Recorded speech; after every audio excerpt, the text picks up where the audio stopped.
दूसरी जो मैंने चीज सोची बहुत रिफ्लेक्ट करके, परसेप्शन के बारे में। What is perception? किसी चीज के बारे में सोचकर राय कायम करना। ओके, कभी भी गलत राय कायम ना करना जिंदगी में।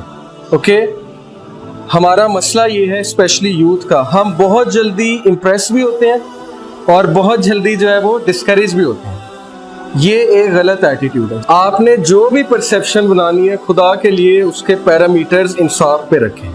ओके, आपने मर्दों के बारे में परसेप्शन बनानी है तो फिर अच्छी राय भी लें, ठीक है, सिर्फ बुरी राय ना लें।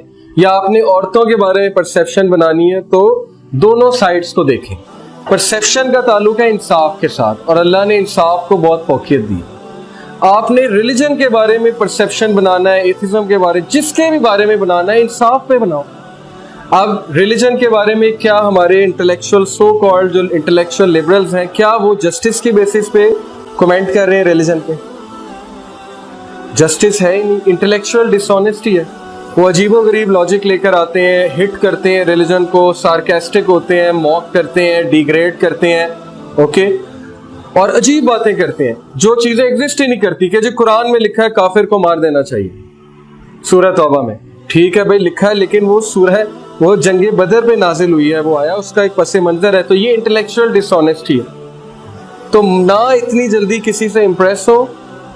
हमारी यूथ बहुत जल्दी इंप्रेस होती है।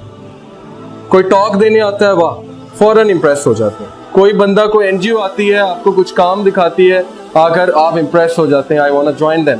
और पाकिस्तानियों का तो इतना बड़ा मसला है, कोई बंदा वैसे ही एक्सेंट में बात करने लग जाए, फौरन इंप्रेस हो जाते हैं। तो कहते हैं सच्चा है, बाकी सारे झूठे हैं, ये सच्चा है। चाहे वो जो है गंद बुला बता रहा है, वहां पे आगे कुछ भी बता रहा है, कहते हैं ये सच्चा है। तो ये कोई अच्छी परसेप्शन नहीं है, और परसेप्शन आपकी चीज खराब करेगी। जो आप परसेप्शन बनाएंगे वो आपकी पर्सनैलिटी बन जाएगी।